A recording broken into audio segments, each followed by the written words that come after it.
back to the Mookie Chilson channel, and you are looking live at another cue card. This is an outline, a rundown of what we're going to talk about in the order in which we're going to discuss it, and there has been a shocking expansion here at Mookie Chilson World Headquarters that will begin. I'm going to show you how we're expanding and why. With an SGC grading reveal, the national submission that I put in is back, and I will reveal those grades to you live in living color.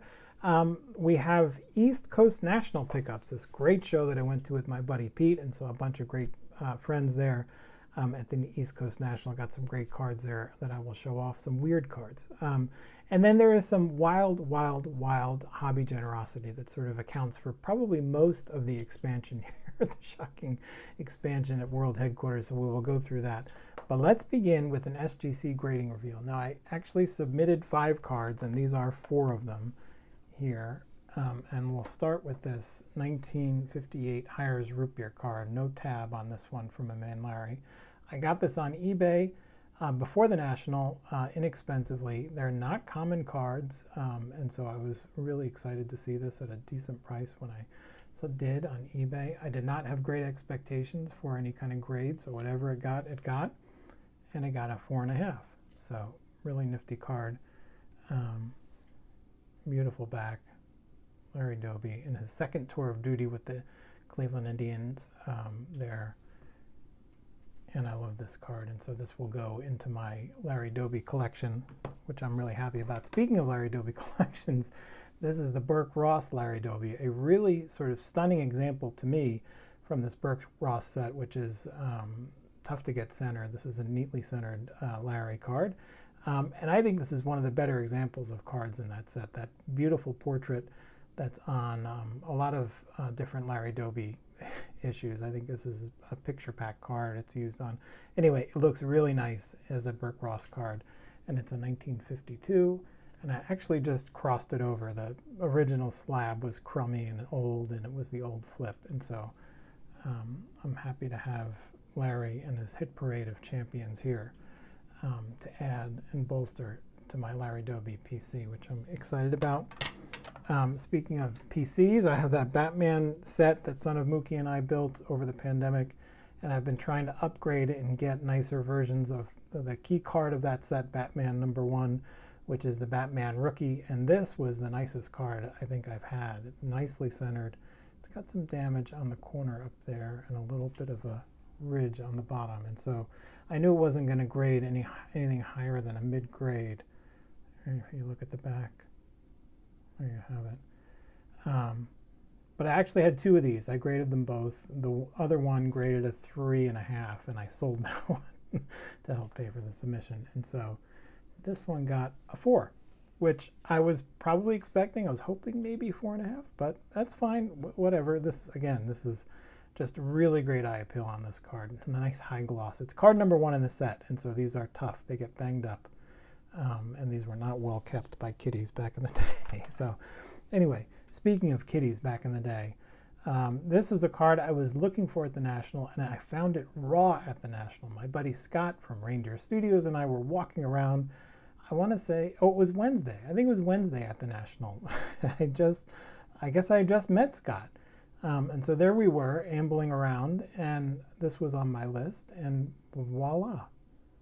It was raw. The guy had 2 tobacco cards raw. One was a Titanic card, and one was this, 1931 Will's Cigarettes, Walt Disney, Cinema Stars, and Mickey Mouse, a Walt Disney rookie.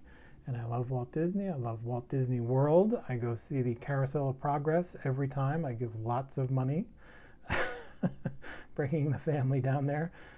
So I have a nice memento finally. So I got this at a really good price, and decided to grade it, and it came back a 3, which is actually, I paid a really good price for this, for the grade that it got, but it doesn't matter because it's part of my personal collection. So Walt Disney. And actually the other interesting thing about this card is I was holding this card gridlocked in traffic when we were leaving that first day of the National.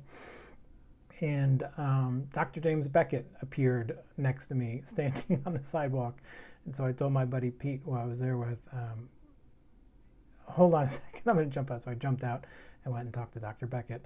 this was the card I was holding. So I got a nice Scott connection, I got a nice Dr. Beckett connection, and I got a nice family connection to that Walt Disney card. So that's really cool. Let's move on to the East Coast National here in Westchester, New York.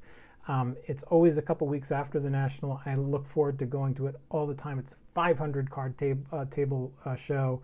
Lots of people there, lots of great dealers, lots of friends. Sammy Thunder, I met John Mangini there, Mike the Vintage Composer, Scott Mets Collector was there, and so lots of great friends there to meet and see. And I found an amazing little non-sport table that had these two cards, which I was also looking for at the National, but I did not see. And so these are two raw 1960s Japanese Menko Batman cards, which are just zany and wacky and cool. And again, to me, I have that other Batman rookie. These are sort of Batman in his sort of purple cape parallel sets there, and Robin in his blue outfit. Don't ask me why I am so interested in these, but I love them. I think they're super cool. I love the backs.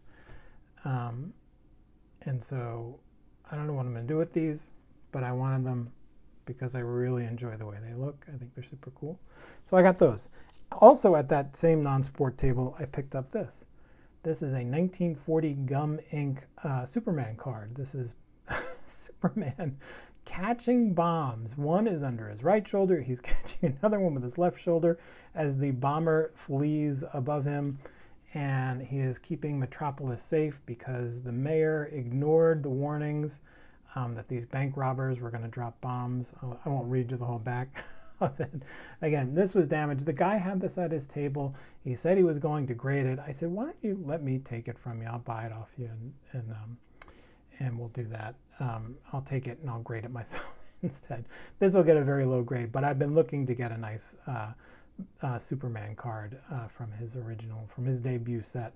So that goes right along with my Batman card, my burgeoning Batman collection. And speaking of Walt Disney and Mickey Mouse, here is the last card I picked up at this non-sport table. This is a 1935 O-Pee-Chee Mickey Mouse card. It says Mickey Mouse card number 95. And it's got some wacky joking going on here. Here's Mickey painting a picture. And our friend Pluto, who was talking to Mickey, I didn't know Pluto could talk, but I guess he could back in 1935. Do you get paid for doing that? Asks Pluto. And Mickey says, sure, I'm drawing my salary now. And this is, of course, a nice dad joke from Mickey. He is drawing the words "my salary." He's not actually drawing any funds for painting artwork like our man Scott does. Anyway, this was very inexpensive. I think I got it for $10. And the kicker for me, it is really banged up and really in poor shape. But the reason it's a Mookie Chilson World Headquarters acquisition, I don't know if you can see right by Pluto's keister there, there's a little pinhole there, and there's two holes right here next to Mickey's ear. And so this will go up in the Pinhole Holy Grail Wall of Fame as my first ever O-Pee-Chee 1935 Mickey Mouse card. So I'm super excited to add this to the Pinhole Holy Grail Wall of Fame. And now that brings us to the wild, wild, wild hobby generosity. Now, after the East Coast National, the next morning, my friend Drew, the card farmer from Nebraska, Drew of Clean Sheep Shots, you probably all know and love Drew, and if you're not subscribed to him, you should be. He was in town for a friend's wedding. And so I decided to meet him. He asked me if I would come have breakfast with him on Sunday. And I said, sure, why not? So we found a diner. He was actually at a hotel that was very close to my house. So we went to a diner in New Jersey, and Drew and I had a nice discussion about card farming and New Jersey and his future visit to the Polo Grounds. And Drew's just a great guy, and I love his channel. I love watching his content. I think he's got such a pure collector's heart to him, and he's really really interesting and really great stuff. And so I was happy to meet Drew for Sunday breakfast. And I was even more thrilled because Drew, the card farmer, is also a cow farmer. And he came and brought me, now this is an artist rendering of what Drew brought me. He brought me a bone-in cowboy ribeye steak that is currently in the Mookie Chilson World Headquarters icebox downstairs that I plan on grilling up this weekend. I'm super excited about it. Just for the record, you should always buy the cow, not the grade. Doesn't matter what the USDA says, prime, choice, whatever. Buy the cow, not the grade. That's a little lesson for Drew the card farmer. So it was great to see you, Drew, and I hope everybody subscribes to his channel. But that is not where the wild, wild, wild hobby generosity ends. No, in fact, it just keeps going, and there is so much more to show you, including this. This is a 1953 St. Louis Browns Satchel Paige celluloid pencil pin. Now, what is a pencil pin? As you can see, it's a sort of miniature pin affixed to a metal brace that you would attach, and I'm not going to do it here, to a pencil. And so the youngsters of St. Louis, or whoever owned this, got this and attached this to their pencils to make their math work or theme writing in Miss Krabappel's class that much easier. They could stare at their heroes. And David knows that I'm a huge fan of the Bill Veeck era of American League Baseball in the late 40s and 1950s that included Satchel Paige joining the Browns in 53. And so this is wild that David thought of me and sent this to me. But it only gets wilder because not only did he give me this 1953 Satchel Paige pin, but he also gave me this. This is a Cleveland Indians 1948 Larry Doby celluloid pencil pin. And not only is this a Larry Doby celluloid pin, it is affixed to the original pencil that it came with in 1948. Cleveland Indians, 1948 American League champions. Of course, the last World Series won by that great franchise, led in part by the great Larry Doby, my favorite son of New Jersey, and David knows that. And so this is a massive piece of my Larry Doby shrine. And not only is this pencil just exquisitely maintained over the years, but it was used. You can see the pencil, the eraser there has been diminished by some youngster doing their homework maybe, and the tip of the pencil is no longer sharp, it is dulled. And so I like to think that maybe the young person who used this pencil used it on the back of this. This is fresh from the Pinhole Holy Grail Wall of Fame. I took this down just to posit a theorem here. 1953 Bowman Larry Doby, and in pencil on the back is an RS. So the young man who owned this card, named RS, wanted to keep this close to them and not let it lose their sight. And maybe they used the pencil that David gave me to write that on there. So thank you. This is an incredible gift, supremely thoughtful, and I will cherish it. Thank you, David. Really thoughtful gift. Speaking of thoughtful gifts, this is a certified Mookie special. This is a gift given to me by Trevor, who reached out to me and said that he enjoyed what I do on the channel and how I enjoy the community and foster good times and good relationships. And Trevor is a part of that. And he sent me this, a certified Mookie special. Now, what does that mean inside this little container? This is a certified Mookie special. It is a 1968 Topps game card of Mickey Mantle, a single. But you can see the crest of the N there on the left side. Can you see it? Focus. It's got a pinhole in it. And so this is the first ever Mickey Mantle pinhole card ever to grace the Mookie Chilson World Headquarters. Mickey Mantle cards have lots of there are lots of pinhole mantles out there. None of them are inexpensive. And so that's why I've never broke the ice and gotten one. But Trevor reached out.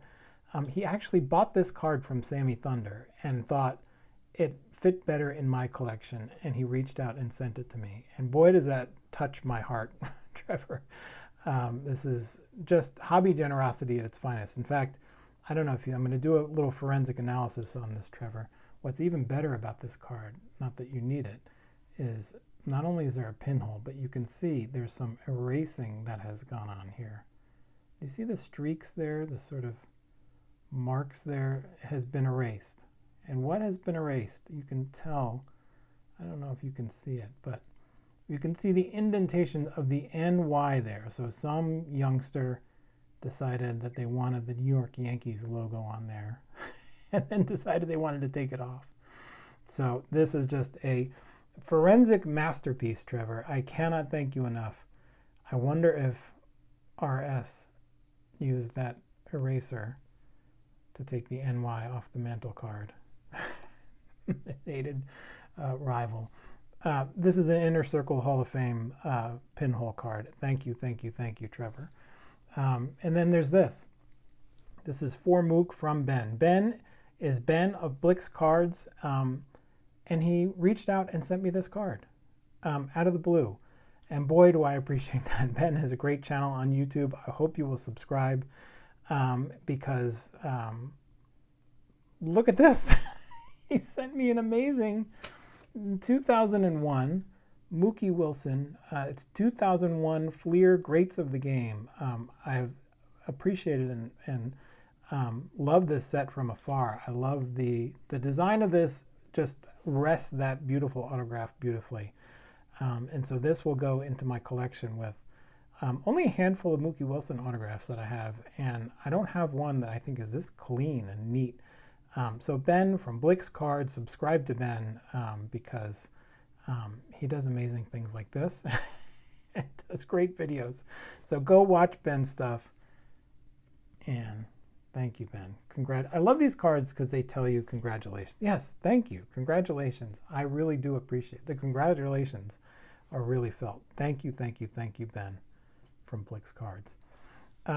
And finally, I'm going to end with this pile of cards. Speaking of Mets autographs, here are some Mets autographs. And we're going to go through these. These are cards that I got from my friend Tennessee Tim. Now, Tennessee Tim and I met at the National. He was standing there with his friend Tennessee Tony, and they were there enjoying the National, just like myself and my buddy Pete and Greg from Midlife Cards, all of us sort of reliving our youth through the joy of baseball cards. But Greg called me over and said, Tim, you got to meet this guy, Tim, because he's watched your channel. And he mentioned you to me. And I've never met anybody out in real life who has watched my channel, and just I've talked to them in real life. And so Tim, I shook his hand and we had a great talk about his journey back into the hobby. And he reached out to me after the National and asked me if I would if I collected obscure Mets autographs. And I said, you're darn right I do. I showed him some of the pictures of my autographs in my binder. And he said, great, I want to send you some cards. And they are cards that I collected as a kid with my dad. And his dad's name is Bugsy.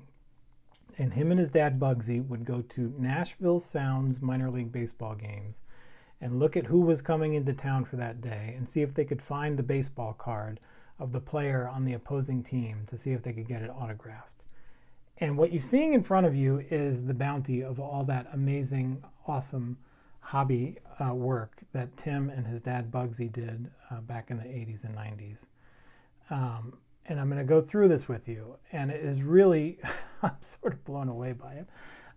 But I just go through these cards here. So here's John Stearns. He was a Mets catcher in the late 70s and 80s. He was known as the Bad Dude. He actually just passed away, and so this is really cool. Tim and his dad got that. Here's Duffy Dyer, a 69 New York Mets, another catcher. Great card there. Gentleman Jim Hickman. This is a original 1962 Met, the outfielder there with the orange and blue hat. So this is super cool to have an original Met card. Scott Holman, I was not familiar with. I went and looked it up. A journeyman Met, but Tim and his dad Bugsy got that autograph. They also got Davey Johnson. How about that? The great manager of the 86 New York Mets here on this 88 Topps. Super cool there. Speaking of 88, how about an 88 rookie prospect, Greg Jeffries? Now, who in the hobby would not have died to get their hands on this card signed by that guy, the hobby darling Greg Jeffries? And now it's at the Mookie Chilson World Headquarters. How about original Met Eddie Kranepool, just an iconic New York Met. He is a member of the Mets Hall of Fame and is on the committee that decides whose number they retire and what Old Timers Day is going to look like that year. Eddie Kranepool is a great New York Met, and Tim and Bugsy got that. How about John Pasella? Again, not a great Met long term, but this card is iconic. Look at the hat. This guy threw so hard that his hat would fly off when he threw the ball to home plate, and so this card is pretty iconic for capturing that. Gary Rash, another sort of short-time Met with a traffic jam of consonants in his last name, which is great. Jackson Todd and his great sort of late 70s hairdo. I love that. Here's Jose Akendo, who brought every glove to the field every day. He was a super utility guy who would eventually go on to kill the Mets as a Cardinal. John Mitchell. Now, Tim said that he faced John Mitchell, his brother, in baseball. I did not ask how he did off John Mitchell's brother. I'm going to assume Tim has a high OPS against Mitchell's bro. How about Alex Trevino, another Met? You can always tell these early 80s Mets because of that piping on the collar. How about Ellis Valentine? Tim and Bugsy got Ellis Valentine. This guy was traded for Jeff Reardon. So Jeff Reardon went to the Expos, and the Mets got Ellis Valentine, who drew a nice heart there. And so that is super cool. And then how about the Clown Prince of Baseball, Max Patkin? So Tim said that he was there at the Nashville Sounds game one day, and they got this card. And what an icon. That's a baseball icon. Pretty cool. Super cool. And finally, this one they got at a card show that was local to them. Edwin Duke Snyder, the Duke of Flatbush, there in his Brooklyn Dodgers hat. Of course, he would go on to be traded to the Mets later on in his career. But what a great card. Beautiful Dick Perez Hall of Fame Heroes card. And what an honor to have this. And so I showed you all these cards, and you know what? Why is Tim letting these go? It's because Tim's dad recently passed away. And so Tim decided that he wanted to let others experience the joy that he and his dad experienced getting these cards, and wanted to sort of rehome these cards in collections of people who would appreciate them. What an incredible and generous gift.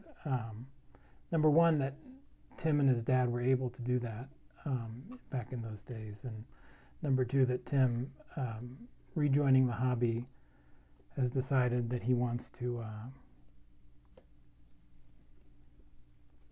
share his love, share the love that he and his father shared together with the rest of us, with me, personally.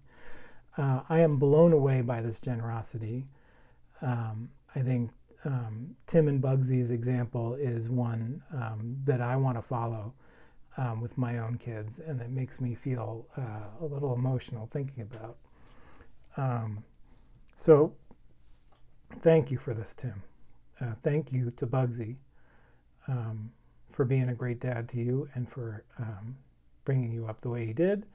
And I'm going to end this before I start losing it. What generosity, what a hobby, what a world. Who would have thought that Tennessee Tim and I would become friends like this, and that he would share this gift with me like this. But this is what the hobby is all about. And welcome back, Tim. Thank you to Bugsy. Thank you to Tennessee Tony. Thank you to everybody, from Ben to David to Trevor to the card farmer in Nebraska who gave me his cowboy cut. I appreciate it all. And thank you to all of you for watching this. I really appreciate you spending time if you're still here. That's it. Thank you.